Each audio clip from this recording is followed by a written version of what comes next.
babukele emakhaya igama lami ngikubulelani Mabhokela from Zukhali Media Production Company. Silapha ndo sakuthi ke kule dolophu yaseMonti kwiphondo ke leMpuma Koloni. Ndamndodo ke ndihamba negqiza laseZukhali eli behind the scene. Sishicelela ndo sakuthi ke sise Eastern Beach. Abeceleni kwami ke ngihleli ke no Mr Madikiza. Hello sir, ujani ngempilo namhlanje? Siyabulisa kuwe msasazi, sibulise nakuba bukeli. Ndiyaphila inkosi niphethe kahle kunjani tata? Hayi ngaba nje ndiyafeketha. Mr Madikiza. Yes sir.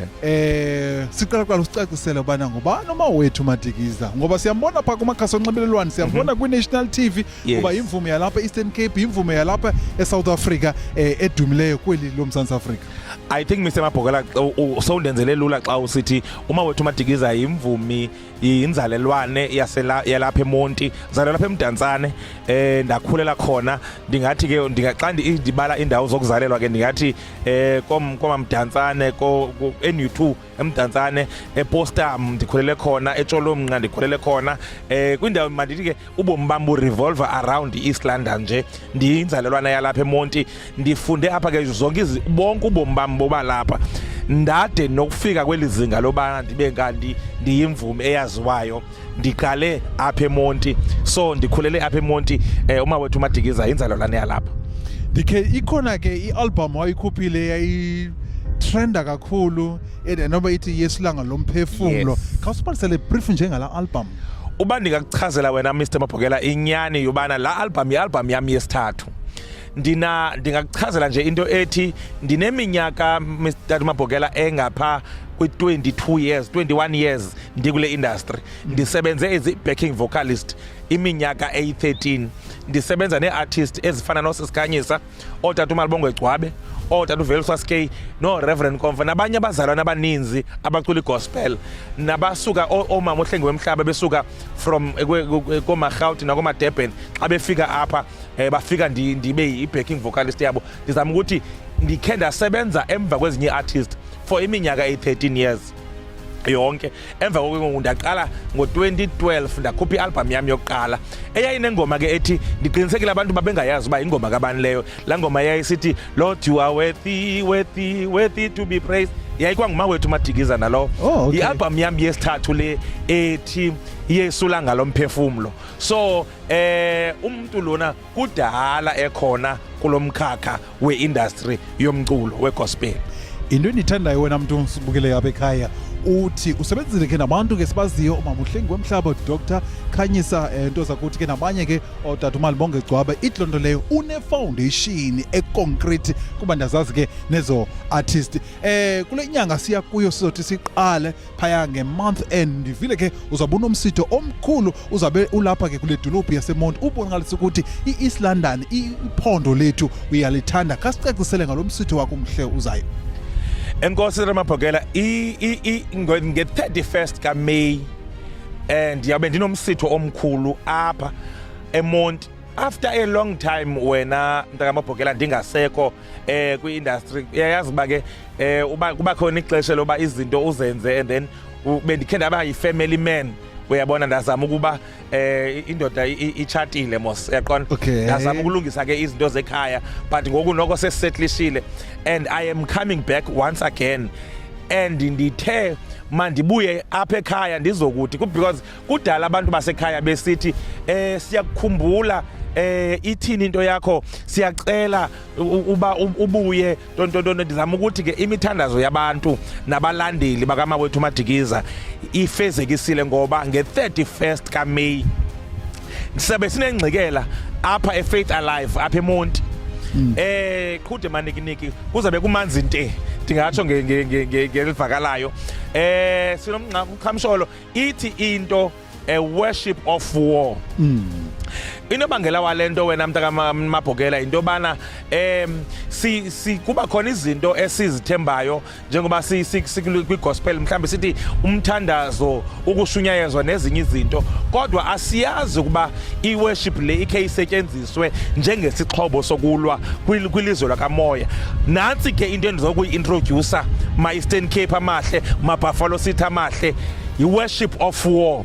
Siyempini kodwa siphethe indumiso. Alright ke uvile ke wena mntu usibukele ekhaya kuzabe khona i-worship of war ezabe ke iphaya eFaith Alive ke ningaphoswa amaxesha ithini into i-details ne-contact. Mntakamabhokela siyaqala ngentsimbi yesine ngo-4 o'clock.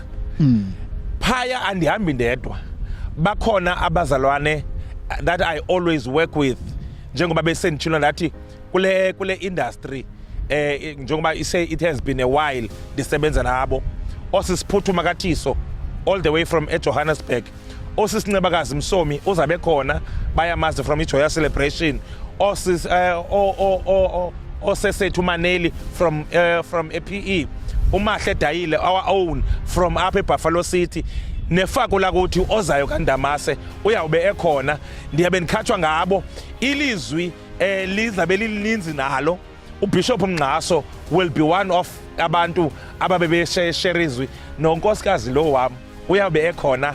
Unayo, ndiyayazi abantu bayamthanda kakhulu uMama Madikiza, naye uThixo ikhona into ayibekile enhlizweni yakhe ayawube eyishare ngalamini. Ndizama ukuthi ityebile macala onke, so ndiyathanda uba abantu baze.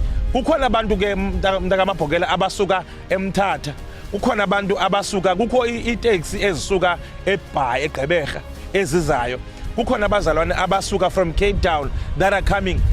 Ndiyathanda uba ndibe nento ethi umuntu uwesola olapha eBuffalo City makazincede akhawuleze afike, ngoba kungenzeka uba kusicule laa ndawo ithi maye indawo ayisekho. Amaxesha ngu-4 o'clock emva kwemini, and amatikiti ayafumaneka e-web ticket okanye kwa-Pick n Pay. Ungene uthi ufuna nje itikiti le-worship of war uzalifumana. Ndiyacela into yoba nikhawuleze niwafumane kwangoku kuse-early, ngoba into endithe ndayibona ndaqonda uba ayaphela la matikiti. Ndinexhala ingathi kwale ivenue ngokube sesitshintshele kuyo ingathi nayo sekuya kuphela, kodwa shesha ncama ufumane itikiti lakho namhlanje so that ungaphoswa ngulo mnyhadala. Right ke sibona sibili ke dozakuthi ke phaya ku Mr Madikiza ecacisa ke dozakuthi ningaphoswa nivile ke wena mntu use East London Buffalo City yonke iphume eMoy Plus kwelerha equmrha eBhisho kwamlakalaka eqhonce zonke iziphaluka niyamenywa nto zakuthi ke kulomsitho umhle ungaka wena mntu usekhaya ithi into kaXhosa imbila yaswela umsila ngoyalezela. Ningayalezeli ke nibe khona amazwi ogqibela ke before ndikuyeke ufuna uthini ke kubantu boMzantsi Afrika ngakumbi ke imvume ezisakhulayo ukuzinika ithemba kuba ngumculo wegospel babheke phambili bangadinwa. Ndiyathanda kakhulu ke mntakamabhokela, inkosi kakhulu ngale ndawo oyibekayo ethi imvumi ezisakhulayo nazo. Ndiyathanda uba njengoba kukhona uMahle Dayile, naye she is one of an upcoming artist zalapha. Ibekekile enhlizweni yami ukuba silijonge ihlumelo nabazemva kwethu, so naye siqonde uba masimfake kule line up ye legends ezikhona. So ndiyayithanda ukuyithetha into ethi umuntu makangatyhafi, qhubeka nokokuba mhlambi ingathi awukayiboni le nto uyenzayo, but qhubeka. Kudla ngokuthiwa ke kwaXhosa inyathi ibuzwa kwabaphambili. Buza kubantu asele beyenzile le nto ukuba ndingancedakala kanjani njalo njalo. Kodwa ke ndiyathemba uba xa unaso isiphiwo ayikho into enawusivalela. Leyo into ndifuna ukuqinisekisa ngayo, uba unaso isiphiwo onaso ayikho into engasivalela. Qhubeka, inkosi isecaleni kwakho. God bless you. Right ke sibona zozibini ke dozakuthi ke phaya kutata mawethu Madikiza sesiyobonana ke dozakuthi ke ngalamini ke inhle inkulu izabe phaya eFaith Alive. I love you so much. Ndicela ke sibaphaphayise ababukeli besibukele phaya emakhaya. Bye. Thank you.